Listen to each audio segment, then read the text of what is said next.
Today, we're going to talk about buying or starting a business in your youth. Greycen Robson. He bought Urban Grounds coffee trailer from Anthony and I. I was 19. It was 2020, August. Coffee is my passion. I do like seeing people enjoy what I make them. I like making the drinks. I go to any new coffee shop I can see. Going to other shops, seeing what everyone else is doing, as well as learning constantly. What I can tell you folks is if you have the opportunity to go to a convention, a conference, a festival that is focused in the area of your business, take it. Right. Oh my God, take it.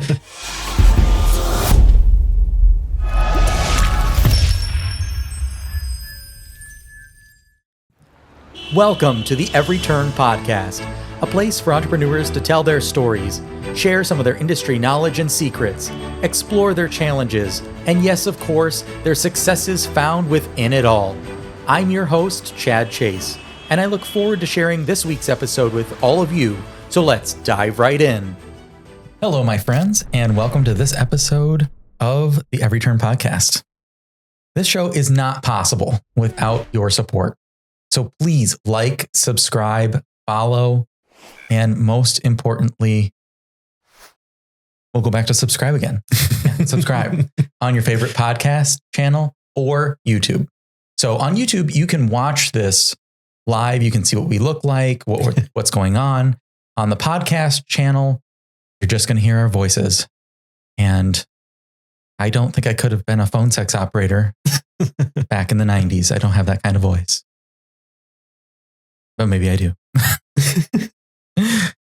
All right. Today, we're going to talk about Greycen Robson. Is that how you say your last name? Robson. Yeah. Robson. Yeah. Perfect. I've known Greycen for quite some time. He bought Urban Grounds coffee trailer from Anthony and I. How many years has it been? It's hard for me to track. Time moves a lot differently. Yeah, right? It's starting to speed up. Yeah. Just wait till you get older. What's it been, like 4? You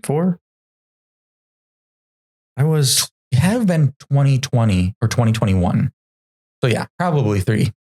I was 19. It was 2020, August 2020. 19. Yeah. So it's in the right mind would have sold a business to a 19-year-old, which is also kind of the topic of the day. Not only are we going to dive into a little bit of drama that we've been through, some fun experiences we've been through.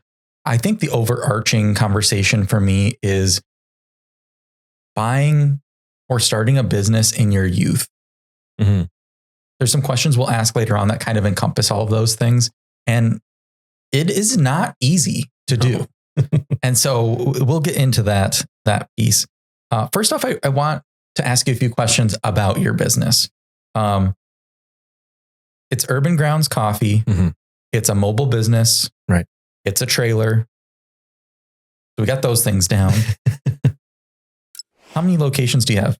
Just the one trailer. No brick and mortar yet. I want to open one. There's a tease. It's hard to find the right location that Starbucks already hasn't found the corner on. I thought about you the other day. There is a coffee company out of Colorado that built a brand new building. Feels very out of place. Their menu is weird. There's never a line. I think that space will come up available at some point. Be nice. And it's a nice location. It's a nice building. I think their problem is that their branding is very disconnected. Mm-hmm. The logo looks weird. It doesn't remind me of coffee. The name doesn't remind me of coffee. So there's a few things that I think are really struggling. So if I ever see it closed down, I'll get in touch with you and we can figure out how to get you in there. Yeah. How many team members do you have? It's really just me. A lot of the time I do have help from my brother or my friends, but most of the time I'm at events alone. Figured out how to do it and run it efficiently solo. So it's really the easiest way to do it for me. Best way to lose money is to hire people. Do have help on busy events, but then it's just me and maybe 2 other people, one to take orders, one to ice drinks, but I'm still making the drinks. You know, I am quite surprised. that you haven't harnessed the power of iPads yet and put in self-ordering stations on the front of that thing. I thought about it, but I know the customers just can't do it correctly. They would mess up their own drinks. I would make what's on the screen. They wouldn't like what they get. I also think that might be okay for events, but the farmer's market, it really is all about you. I mean, Yeah. Don't get me wrong. There were people at the farmer's market that did not like me and probably still don't. But there are a lot of people that you build kind of this relationship with. Yeah. And it's important. I know almost everyone's order there. Some of them switch it up a few times, even though I already have their order ready. That's fine. They should explore the menu and buy new things, but I guarantee you that they appreciate, right. And you know their order. Yeah. And I guarantee you they appreciate, even if they do switch it up, they appreciate you having their regular drink ready. Right. And you just knowing that. I have customers that bring me gifts every week. They're awesome. Yeah. I do miss that aspect of it. The people are great. Yeah. Besides me selling the business, what inspired you to buy it? Just working in coffee for a long time. Coffee is my passion. I do like seeing people enjoy what I make them. Even if it's something they've never had before or something they order every week. I like making the drinks. So even if I work in a coffee shop, well, I guess I wouldn't say that. I don't want to work for anyone anymore, knowing what I can do alone. Mm-hmm. I just want to make the coffee. So now I get to make the coffee and sell it, and that profit is mine. Yeah. Money is the ultimate inspiration for most of us. I think I know the answer to this, but did you write a business plan or do a feasibility study prior to purchasing it? No. I did some math to see if I could still pay the bills with the price of the trailer, price of all of the products, what I have to have on hand. And it kind of worked. It didn't work with what the trailer was doing currently, but I knew that I could bring it to higher levels and kind of exponentially grow the business. And that's what I kind of based any kind of feasibility on, but no business plan, because it was a running business. Yeah. To give our watchers and listeners kind of an idea of this too. So Anthony and I bought it in 2019, had it rehabilitated into a state-of-the-art mobile coffee shop. Anthony worked for me for about a year and a half until he quit. And then that's where I found you and started working for me over the next few years until I bought Chadwick's and decided that it was time to sell it. One thing is we only operated it on Saturdays at the farmer's market because we were busy trying to build out the farm at the time when we bought it. Our intentions were that we'd make the investment, use that money to build the farm. So we really didn't want to do things beyond Saturdays. Right. I think there's two things about that. I think you definitely realize that there's potential beyond just Saturdays. Mm-hmm. The other piece is I know that I held you back. Well, not you, but I think you believed I held the business back in certain aspects because there was different roads I wouldn't go down. You were too busy with everything else. Well, and I was like this purist. You were a purist. I added a lot of stuff to the menu. That's 50% of my income is now, or not the income of sales for the trailer is lemonade and energy drinks now. And I would not, I would not do that. Yeah. We could talk probably all day kind of about the window that entrepreneurs have. And that window is your business. Right. And you set that up and you have to say, okay, this is what I'm going to do. And that's all I'm going to do for right now to make sure that I'm good at it. And then beyond that, I can grow my window. I can change my window. I could adapt my window. But at that time, I kind of thought it made us into just another food truck, right. type of thing. I don't believe that now, obviously. I think in business, you always have your ear to the ground and you're always listening to what your customers want. Mhm. So if your customers want lemonade, give them lemonade. Yeah. It's important to have your niche. Like if you were a purist coffee truck, that's awesome. But the people that are just walking around a market or walking around whatever event you're at, they kind of do want everything. So I kind of make it a point to have everything in the trailer that kind of a drink would need other than soda. Yeah. And I think what I'll say is I believe you were lucky to have access to the books per se. I mean, we were pretty open about what we were making. Mm-hmm. The expenses for us were very minimal because we had the unit paid off.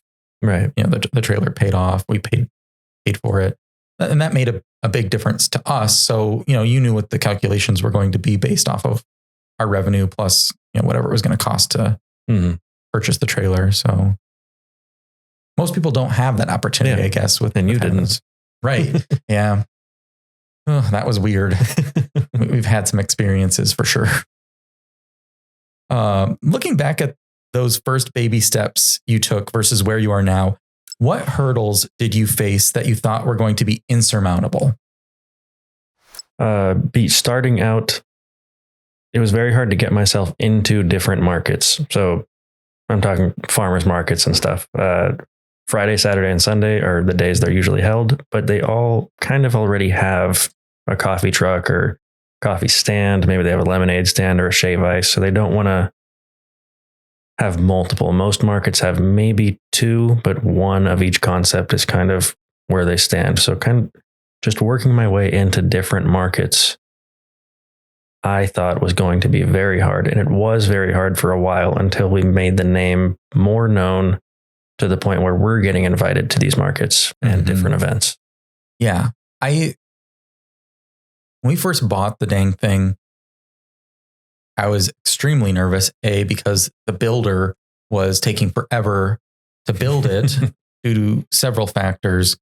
And then the first farmers market that we ended up at was ran by somebody who we won't mention her name, but they run about 7 farmers markets in the Valley. And they're really only have one that produces any good numbers. Mm-hmm. There might be 2 that come in second to that. But the way they try leveraging you as a vendor is they want you to go to the poor markets or the poor performing markets, I should say, in order for you to even get an invitation to the performing one. If that invitation ever comes. And it doesn't usually. So we ended up at one in Avondale, tiny farmers market.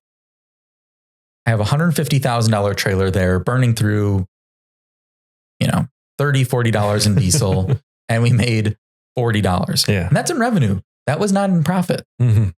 I was so disheartened, and I don't know if it is anymore, but it used to have nice, shiny stainless steel all over. And I remember standing there thinking, what did I do? This was a big mistake. Oh, I felt like my gut fell out of my butt at that moment, because I was just like, how could we have made such an awful calculation? But it's difficult. They overpromise the amount of people that are going to be there. They can say, 1,000-person event. So even if you think, well, maybe 20% will come, you're thinking you'll make 200 drinks, and then you buy $200 worth of beans, $100 in milks. You have your $200 in syrups and cups. So you're out $500 in supplies only to sell $50 worth of product. Mm-hmm. Very difficult. Yeah. Oh God, that is, but kind of like the same experience that you had.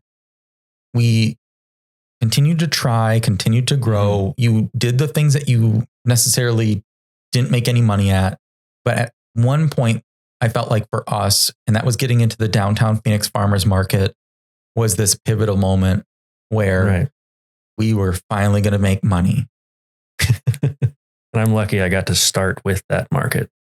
I guess they're just Saturday at the downtown farmers market. I won't miss that. Even if someone else offers a different event that might make $1,000, I'm going to stay at the Saturday downtown Phoenix farmers market because they are our market. Yep. I'm not going to leave.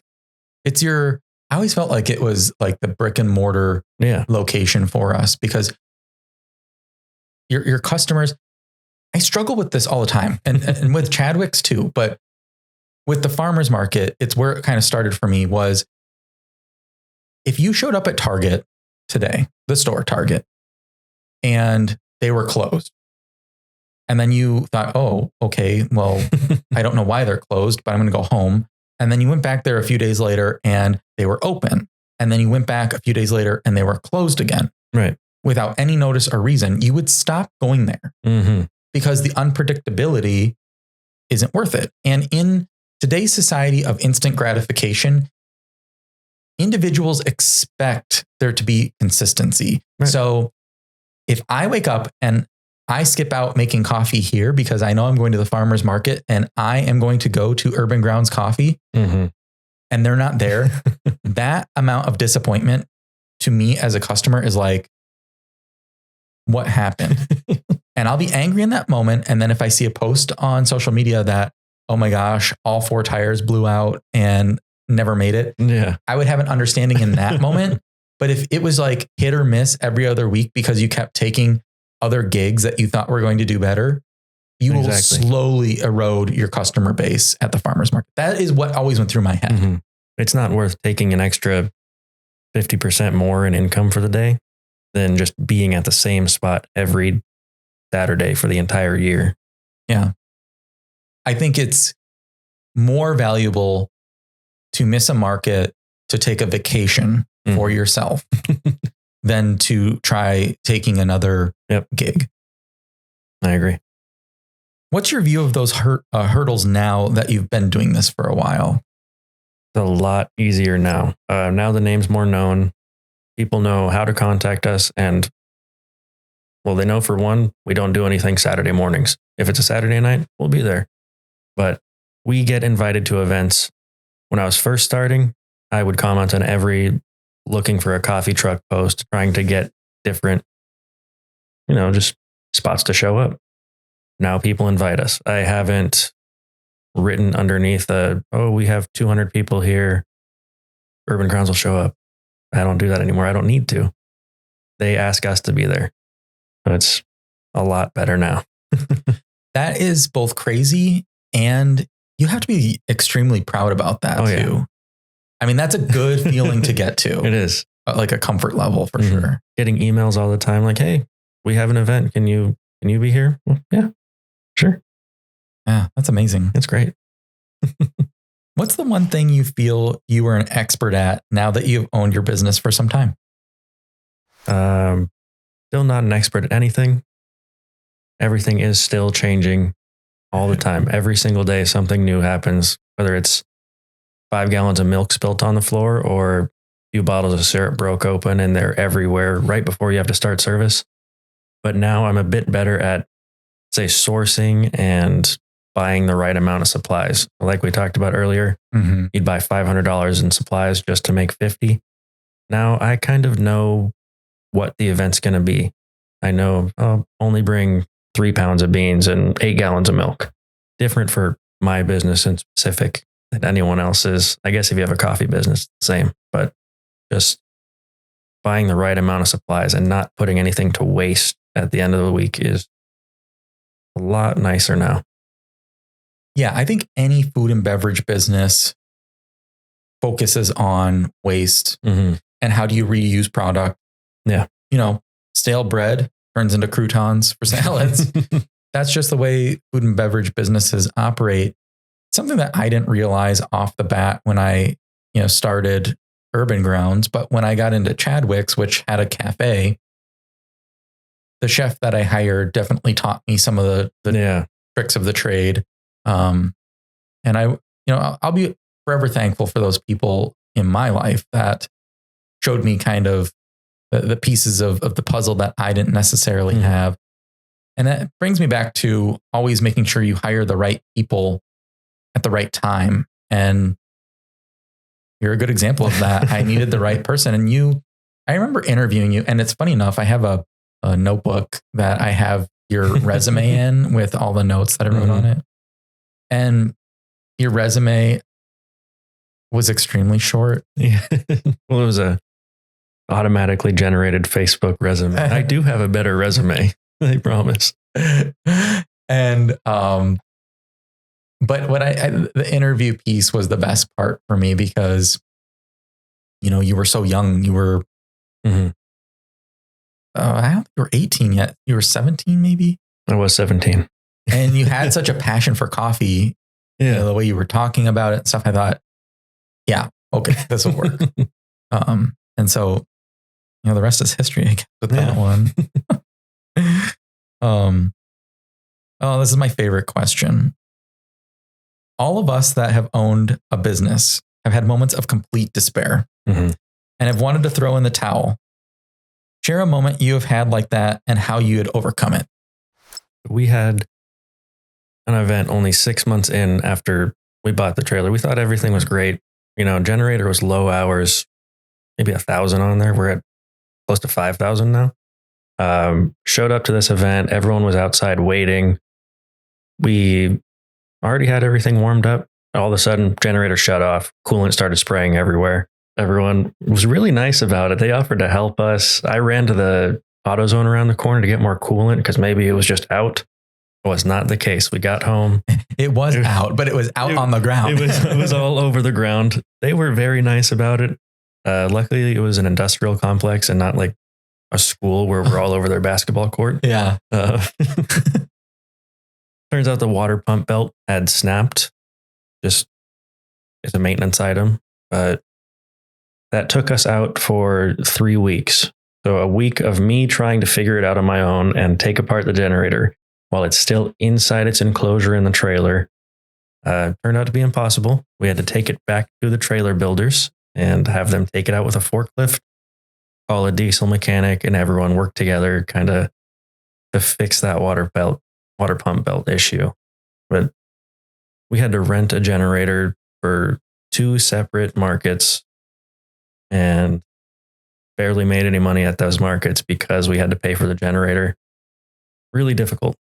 Yeah, some of our listeners and viewers, they're not an entrepreneur yet, so they haven't started a business or don't own one currently. And I cannot express fully some of those moments, just like you've described, where you were just like, everyone's probably changed a tire before on a busy road. And that's literally what it feels like. You're in complete despair. Everything's going wrong. Cars, you feel the wind, you hear the noise. They're blowing past you. It's constant. Right. There's no lull where you can actually think. Like, you got to think in the moment through all this chaos. You got to get your tire changed, and you literally just want. I always think about this poem. It's a Catholic poem, and it's Footprints in the Sand, where it talks about one set of footprints and in the sand, and then I realized that it was Jesus carrying me. And I'm always yearn for that moment where I'm like, that moment inside of that moment where it's like, oh my God, I just want somebody to come take this problem away. Right. And I want to be on a beach, somewhere else. So yeah, I have definitely had those moments, a lot of them. And, mental health in entrepreneurship is something that I don't think is talked about a lot. We'll eventually do an episode on it. And I am going to open up about my own struggles that I've had and some of the things that I have done and tried, whether it's coping skills or various medications and stuff like that I think definitely are beneficial to folks. So shameless plug, stay tuned for that episode. Should be a lot of fun. Fun. Yeah. Yeah. Fun. A lot of fun. But yeah, I definitely have had that experience of complete despair, and you describing that moment just resonates with me so much. All right. This is going to be something different for our viewers and our listeners. We are going to play Trivia with Greycen. Actually, not even trivia. It's just true or false. Okay. So the way this is going to work is I'm going to read a statement. We're going to leave a little bit of a pause for the viewers and listeners to come up with an answer in their own mind. After that, Greyson's going to tell us whether it's true or false and tell us a story as to why it's true or false. I'll try to add some of my own commentary because miraculously, I think Greyson's going to forget some of these instances. All right, Greyson, are you ready? Mm-hmm. Okay. Question 1. Greyson poured hot coffee on a customer. All right, audience. Got your answer? And now, here's Greyson's answer. It is true. Damn, Greyson. Why is that true? Very nice gentleman. Still can't figure out his name. He's told us maybe 3 different names. I know we've always called him the wrong name.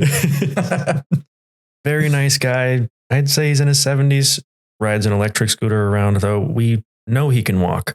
And he's very athletic for his age. Yeah, because one time, this instance happened back when I owned the coffee trailer. So we were standing there in the coffee trailer. Out of the corner of my eye, I saw him whizzing by on a street bike in bicycle. Full Lycra. Yeah, totally packed in there, flying by. And I'm like, I thought he couldn't walk. Okay, so he orders his regular, which is a hot Americano with cinnamon powder. Yep. And I make it. It's steaming. The Americano water's from the espresso machine. It's around 215 degrees. It's way too hot. Muy caliente. Yes. Put the lid on it, and the lids sometimes don't seal right. This day, the lids were sealing fantastically.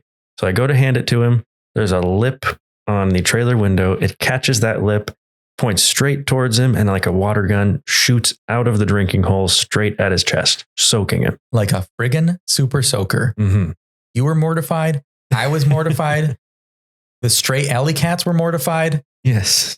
He was like panicking. We didn't know what to do. You could tell he was in pain. We were very scared. I was freaking out. I thought, I don't have McDonald's money. I can't afford a lawsuit right now. Like, here's the keys. This is now yours. I hope this can hook up to your bicycle or your electric scooter. Oh my God. So I remember later in the day, he comes back. I take his Americano out to him because I want to see, because he orders another one and I want to see how well he is. So I talk to him and I tell him, if you have to go to the urgent care, don't worry about it. We'll pay for it. Just let us know how much it is. Mm-hmm. And he's like, oh no, I don't need to go, but he starts unbuttoning his shirt because he wants to show me how burnt he is. And I'm like, oh my God, there's no hair is going to grow there for probably 6 years. So I give him that. He comes up to say goodbye to us out the window. And I looked at him and I said, hey, next Americano's on us because the last one was on you. Mm-hmm. And you laughed, I laughed, everybody laughed. It ended out to be okay, but he still showed up the next week. Got another Americano. We asked him how he was doing. Yeah. It still hurts, but I'm okay.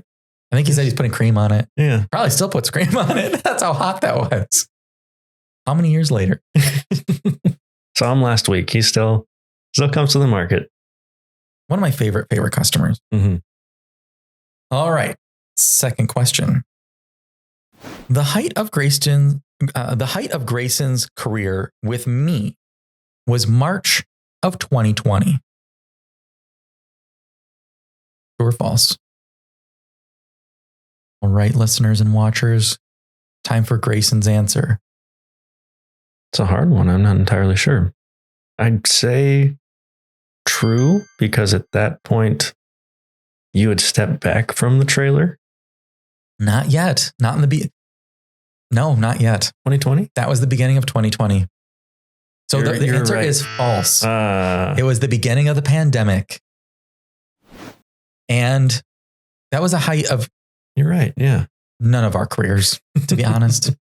And the first, it was weird, right? The first week, I removed all of the tables. We used to set tables out. Mm-hmm. And I thought, I don't want people gathering. Because I worked for public health for 5 years. I knew how things were transmitted. So I thought, let's try to reduce the amount of touch points and maybe we can keep this going for some time. Remove the tables. Next week, no cash. I didn't know cash. The president of the board of the farmer's market came up to me. What are you doing? You're freaking people out. I'm like, I'm not freaking people out. I'm doing what I feel is necessary to make sure that we are all going to be in business come next week. Right. Guess what? None of us were in business next week. Mm-hmm. So the third week, all the food trucks were gone. It was really weird. The farmer's market manager at the time reached back out to me and said, we want you guys to come back because we think you understand protocol to ensure people are safe and people need some normalcy. So we go back the next week and oh my God, it was the weirdest thing ever. 50% of the vendors were there. It really was just food, groceries and essentials. Yeah, the essentials. Really, they had deemed the farmers markets essential. Yeah. And, we hung out in that trailer for how long? And then I remember I was getting so anxious. I mean, we polished that damn stainless steel 1,000 times. And so I finally would say, you got control. I'm going to go wander around downtown because I can't be in here one more second. And so false. Yeah. It was the lowest point in your career. I forgot what happened in 2020. I only remember it because we had some amazing videos we shot, which we won't talk about. Okay. Third and final question. Greycen once lost us $40 in iced tea. True or false, audience? Ding. Time's up. Greycen? I don't remember which incident this is. I'm not entirely sure. I know. I guess I need to know what you're talking about, so I can't answer this one. So this one is true. However, the tea we didn't sell during the day. Greycen always kind of closed things up for me. Could you trust Greycen? I remember this one now. Okay. Could you trust them to strap down the 4-gallon tanks of iced tea to the iced tea maker? Not always. So I take off in the truck with the trailer, come home, only to find 4 gallons of iced tea splashed all over every piece of equipment that we had and all over the floor. Yes. So yes, it was $40 in iced tea, but it was iced tea that we never sold throughout the day. So kind of like whose line is it anyways? I remember that one. The points don't count because the points don't matter. I had a different one with iced tea. Yeah. That had to do with our iced tea jars. You remember that one? Putting ice in it over the ice bin and shattered the jar into the ice bin. And we don't have an ice maker on board. No. So I think we had to melt down the ice, completely clean out the ice bin. And then I think you ran to Circle K. Yeah, got ice. I don't do well in moments of complete despair that are like hasteful. Like it's one little thing. Like I forgot to put coffee. I've done this a few times, but I forgot to put hot coffee lids in the trailer. And then I'm calling Anthony like, I know you're outside cutting the grass, but you need to get in the garage, get coffee lids and get them, down here ASAP because we're 15 minutes to opening. And I think that coffee lids are like the biggest necessity. And if we don't have them, all hell's going to break loose and no one's going to ever come back. Like that's how I feel. I did that last Saturday. God, why does our brains go to that? I don't know. And the customer's just like, oh yeah, okay, no lid. Yeah, no problem. All right, we don't have lids. Yeah, it's fine. I didn't need one. Yeah. Nobody cares. Except us. But to us, the world is ending. Because we focus on quality. All right. What was it like seeking lending for an established business at the age of, we said 19? 19. Yeah. Very difficult. I had credit history. Credit was pretty good around a 740, but no one really cared. I talked to maybe 10 different banks, applied for a lot of different little SBA stuff, all declined. The most I could get from SBA was like 8,000, which was not enough to cover anything. Could not get lending at my age. And because they didn't see me as buying a business, the business is established, I can just run it. They see it as a startup when you're buying one. Even though it's already running, staying in business, never closing, never changing names. Mm-hmm. They see it as brand new and they don't know if you can make money as a new business owner. So it was very difficult for me to find any lending. What I ended up doing was a personal loan, which wasn't much, but it helped me at the beginning. So I'm going to sound very angry at this point, and it's not towards you, it's towards the federal government. And I want our listeners and viewers to understand that the SBA is the biggest freaking joke that has ever existed in the history of agencies in this nation. Yes. I get so mad about this. Here is an individual that is willing to buy a business that is currently functioning and nothing is going to change, has the financials for it that prove that it can afford what he's asking for in that moment, and no one will even consider him. Right. There is such a barrier in this nation to small businesses that either are starting up or individuals like Greycen that want to buy an existing business. Right. It's insanity. These politicians keep saying that small business is the backbone of our nation. They do nothing. I mean, we if that's the case, this country has freaking osteoporosis because the backbone isn't functioning and it's curved way the hell out of whack. They don't mean small business. They mean maybe 5 million a year, a little above that. It's a fucking joke. Yeah. That's all I have to say. It agitates me. That's not a small business. If I'm bringing in $5 million a year, me as a CEO is probably making $500,000 plus. I think they consider small business as under 250 employees. Yes. And that's what they used for the coronavirus calculations. Yeah. That is crazy. I'm sorry, but that is nuts. Yep. These large businesses, in my opinion, were getting tons of money, not the actual small businesses that needed it. Yep. Because politicians don't know what a freaking small business even is. Irritates me. Okay, moving on to a happier note. You have greatly expanded the menu. Yes. Where do you find continual inspiration for new recipes? I go to any new coffee shop I can see. Some of them I don't like, some of them I love. So whenever I'm traveling, I go out of my way to find the good coffee shops. I see what's on their menu. Just a few weeks ago, I saw, they called it the Habibi latte. So kind of Arabic inspired. Had orange blossom, rose water, and cardamom in their latte. It was their Habibi syrup. Delicious. Never heard of any kind of combo like that in a coffee. But just going to other shops, seeing what everyone else is doing, as well as Coffee Fest, the yearly coffee convention where they show all the new products, all the new vendors, where you can buy different sauces from. Learning constantly. So you brought up Coffee Fest. That was one of my favorite things to attend. And it was not even the full Coffee Fest because it was the first one they held after the pandemic. But like you had said, I had learned so much at that event. And I have to tell you, the reason why we started this podcast was to help other either aspiring business owners or current entrepreneurs not feel so alone on the raft of what essentially is business ownership.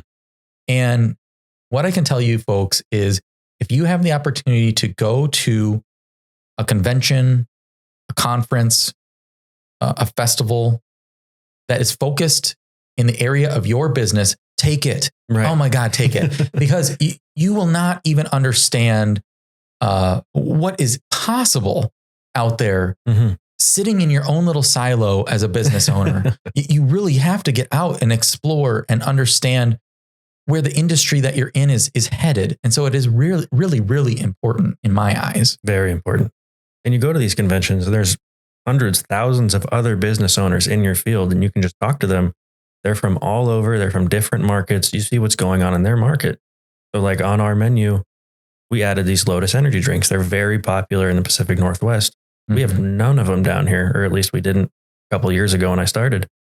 But tons of people from Oregon and Washington, they're making hundreds of thousands on it, just this energy syrup every year. Which brings me to another point is, I think that you, back when I owned it, I think you always saw me as a old guy curmudgeon that held the business back in that sense, because I never went to Coffee Fest. I mean, I only had it for a few years, and then the pandemic was, one of them. But I always kind of held us back because I thought of myself as a purist when it came to a coffee shop and these new energy drink things and these, all these different products that you see. I just thought it cluttered the menu. It wasn't going to really change the amount of money that we were making, which no, it probably didn't change the revenue, but it probably changed the profitability. Right. Am I right? Did you see me then in that light? Was I the old curmudgeon? Like how, be honest with, at least with my listeners and viewers. You were trying to fit a niche of the purist cafe where you can only buy a cappuccino, would make it as a cappuccino, how they did 50 years ago. I mean, I still do that, but I have a lot of other drinks that definitely make a lot of money.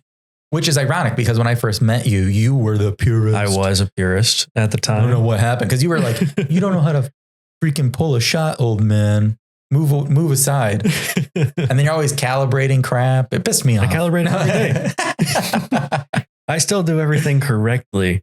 I've just expanded a lot because the people that come, they want everything. Right. And I'll make them everything. I think my biggest fear was that I always felt like I was going to become a carny. You know what I mean? Like, oh, now it's the new biggest gimmick. Like, oh, we have deep fried coffee. Right. What? Like, there are a lot of things I refuse to make. I do not like making fraps. That's not coffee. That's ice cream. We're at construction sites where I'm there from 3 a.m. to 1. At 3 a.m., as soon as I get there, can I get an extra sweet caramel frap, please? That's not coffee. It really doesn't have coffee in it. 3 a.m. I'm using a powder. I do not like it. And at 3 a.m. 3 a.m. Do you like the sound of a freaking blender it disgusts that me. early in the morning? Jeez. I've certainly expanded the menu way past what you had. You had vanilla, caramel, hazelnut, kind of it. I think I have maybe 35 flavors in there. But that's what I love too. Like when you buy a business from somebody, and I bought one business from someone, and then I bought assets of a business from others. And I will tell you, in both of those experiences, it was so hard to get rid of the individuals that used to be involved with it. And they were always trying to push their opinion, tell you how to run the business, push what products you should carry. Have I ever done that to you? No, I was lucky to not have someone like that I had to keep around. And I have to tell you, like, what I love the most about this is I get to sit back and see you grow and develop.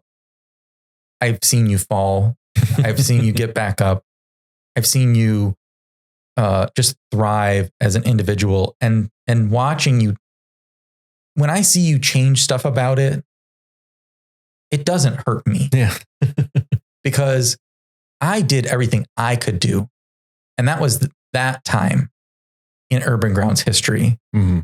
And when I handed you those keys, to me, it was me handing off the baton of you being able to take whatever steps necessary to succeed. And you take it to this next level. And that's really, you've done that. And it just blows me away every time I think about it. So I like the compliments. But to me, it's more than that too, because I get to see it live on and be successful. Mm-hmm. And, I've heard people talking about Urban Grounds in other settings, which is ironic. Typically it's farmers market stuff, and they'll start talking about Urban Grounds, and I'll be like, I used to own that. Greycen used to work for me, and now he owns it, and they have nothing but good things to say about you too. And I hope so. Yeah, and I know when you were younger, when you were the 19-year-old, wide-eyed, ambitious. I mean, you're still ambitious, but let's face it, as you get older and you experience these things, time and people and money beat you down. Mm-hmm. And it doesn't diminish your light, but it definitely dims it. And, Right. you know, and it's hard to be that like energetic and enthusiastic kid you once were. Right. And I know for a fact that when you were that wide-eyed 19-year-old living in Phoenix, there were establishments that you thought were, I'm going to use the word stoic, right? Mm-hmm. Like they were synonymous with Phoenix. Right. When you thought about Phoenix, you thought about Valley Bar. You think about Annie's. Mm-hmm. You know, you think about the old cafe that was at the farmer's market. Yeah. Right. In a million years, did you ever think that you would own one of those businesses? No, not at all. Because that is what you've grown it into. Yeah. Either intentionally or not.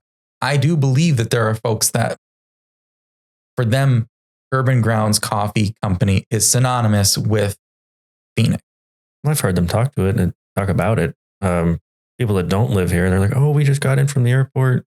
We just wanted to come down here for the coffee. We don't care much for the market, but we just wanted your coffee. It's our favorite. That makes me feel good. That's awesome. That is a whole different level.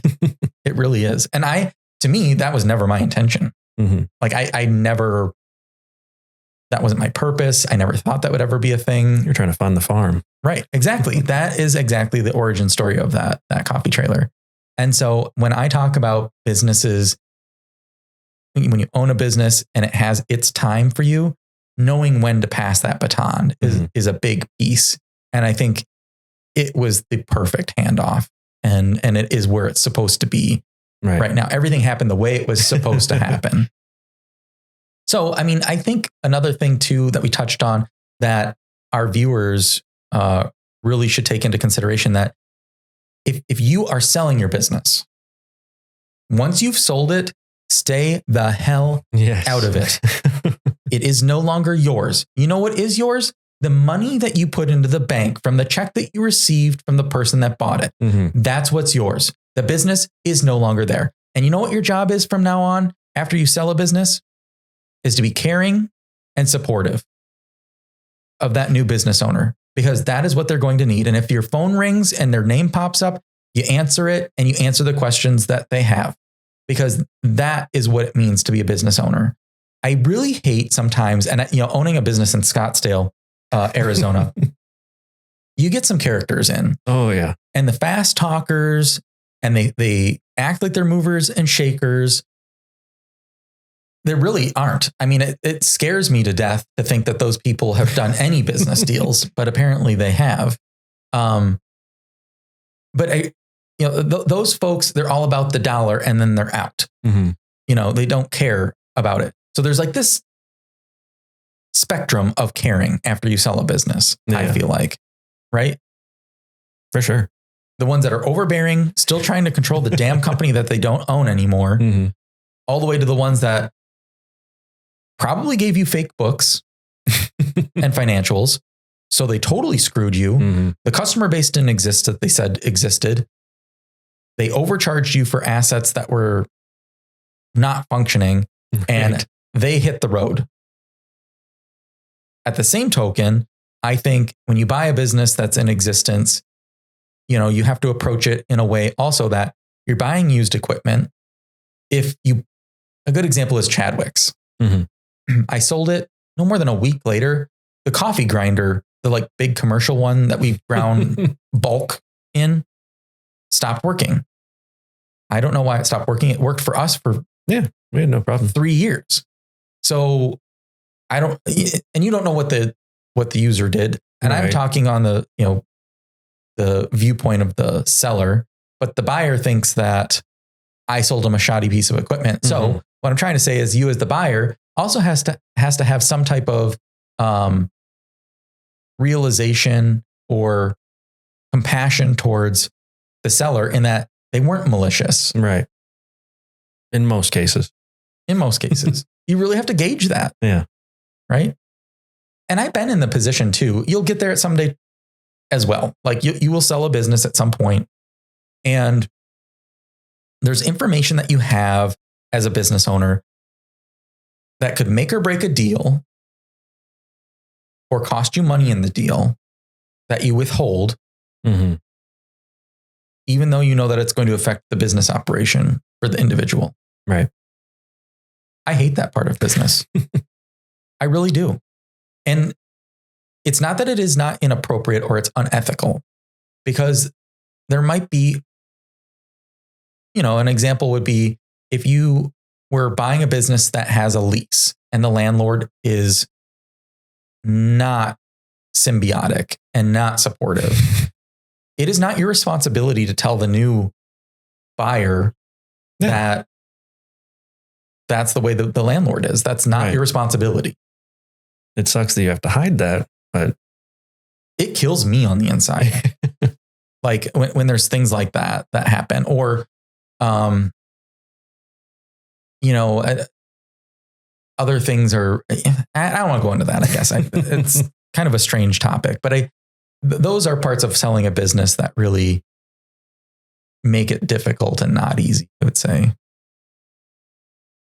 You as a buyer, how do you feel? The way I kind of described those things. It's hard not to blame you when things are breaking. Like, oh, you should have known this water pump was failing, because it was working fine when you had it. I've had to replace the water pump 8 different times. Yeah. So I know it's not you that gave me a dying water pump or a dying machine, or that the water pump belt would break on the generator. So it's hard not to blame who you bought it from when everything starts failing. That's just time. Yeah, it is. And the way you run a business is that you use the equipment until it doesn't work anymore. I don't know when that is. Right. Nobody does. Yeah. It could be tomorrow. It could have been, we just sat down and talked with Rosie and Brian from Rosie's Kitchen, Inspired Cuisine. They're another food truck trailer. And something that they talked about was after they bought it, they felt like every piece of equipment started failing right away. And even they admitted, like, the hood, they said it was brand new and it failed. It just happens. No one's trying to screw you over. It just, things break. Yeah. Looking back, do you have any regrets? I wouldn't say with the business. No. Personally, yes. Should have stayed in college. Did put that on pause for the business, but in the business and buying the business, no regrets. I like being my own boss and making all of the decisions. Even though they're stressful decisions, I get to do it. Yep, you're an entrepreneur. It's a disease. Yeah. I like the control. We could go into so much depth with, again, going back to that wide-eyed young guy. And, I remember you saying, I want to be a doctor and, all these things. Life is interesting.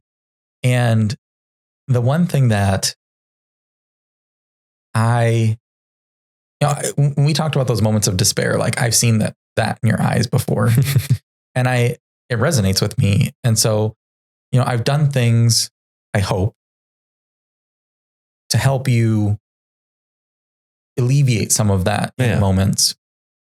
Because I think that's what my job is. My job at this point isn't to tell you how to run your business, but to help where I can help. Yeah. And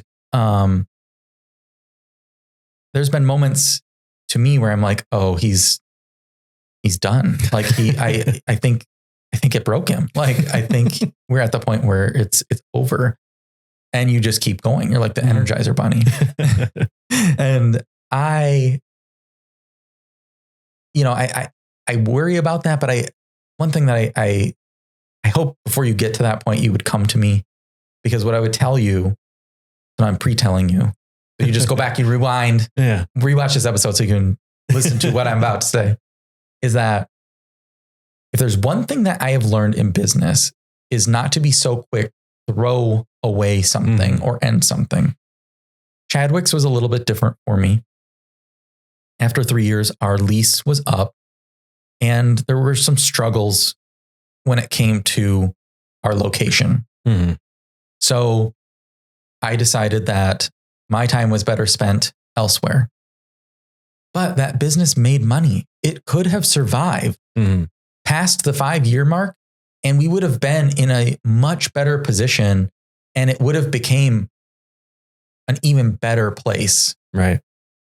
And a less stressful business for me to run.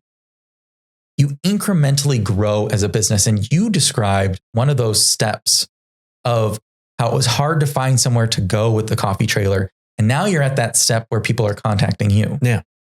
There are other steps that you will find as you continue to grow.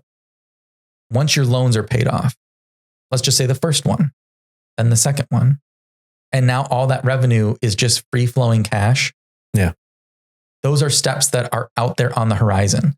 And if you just stick with it, that is when you reap what you sow. If you give up now, you will never get to harvest the fruits of your labor. And it is so hard as an entrepreneur, dodging and ducking and weaving all of these freaking external problems that just seem to always creep in. Right. And it seems so easy to just want to walk away.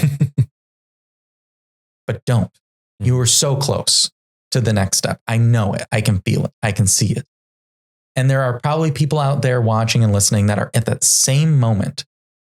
But I'm not kidding you. If you're at year 3, the probability of you surviving to year 5 is so likely because you haven't failed in the first 2 years. Exactly. Keep at it. And I know this sounds silly, but sometimes it's nice if you just write those goals or those steps down and say, okay, if I make it, my car rental business is a good example. I am so damn wishy-washy on that freaking business. It irritates the hell out of me. There are so many external factors that drive me crazy. But I keep thinking to myself, some of those car loans are just about paid off. And then those cars will be making pure profit, but pretty damn close to it. Right. If I sell the car now, I have nothing. I've gained nothing. I have lost nothing. It is like I shouldn't say that. It is like I didn't work and put my blood, sweat, and tears into anything over the last 3 years with that company. That's like dying with your life having no meaning. Yeah. So what do? I continue to struggle every day. Yeah. Just like all of you, just like you. And struggle for a little bit longer. Exactly. Because that is what entrepreneurship is. If we could sum it up into like one really good analogy. Yeah. Okay. I think that's it for today. All right. Thank you so much for sitting down and talking with me. Of course. I know it has taken some time. You're a busy guy. I didn't know this, but you are back in school. Yes. Yeah. Feeling good about that? Yeah, very good. I have more drive to do it now. Yeah. Because you are so in control of your destiny. Yeah. More than myself. Right. Well, congrats on that. I mean, I knew it would be something that you'd come back to. I don't know. All I can tell you is I am so proud of you. I mean, I am not your parent, but I've always kind of felt like I'm your entrepreneurial guardian angel and, hopefully looking out for you the best that I can and being there when you need me. If you ever need me, I mean, you pretty much have everything under control, but, yeah, I mean, I can't thank you enough. I don't have kids and I can't thank you enough for, taking that opportunity to sit down and interview with me so long ago and becoming part of my life. And I'm getting teary because, like I said, I don't have kids, and it's at least, one of those moments I get to be a part of somebody's life and help them be the best person that they are and live the best life that they can. So I can't thank you enough. Thank you. It's been 7 years, a long time. It is crazy to think about. It really is. And hopefully we'll have 7 years of this podcast. People will be tired of listening to me by then. All right, folks. Thank you so much for joining us and discovering Grace and I's relationship, which has lasted what we just said over 7 years, and tuning into the Every Turn podcast. Like I said in the beginning, please like our episodes. Please subscribe to our channels, and please share this content with your friends and colleagues that you think might be able to gain something from the information that we've shared over the last few episodes and the episodes to come. I promise, as you can see, the studio has changed a bit. There's going to be some new short content coming out that will hopefully help you to understand aspects of quality improvement and other tools and tips, tricks of the trade of just being an entrepreneur, owning your own business. Until then, I'm Chad Chase, and I want to thank you for being part of my story. And just like that, this episode of the Every Turn podcast is complete. I'd like to thank my guest for visiting with me on this episode, and to you, our listeners. Let's meet back here next week and discover the next turn. If you enjoy our content, please subscribe to our channel on your favorite podcast provider. Until next time, I'm Chad Chase.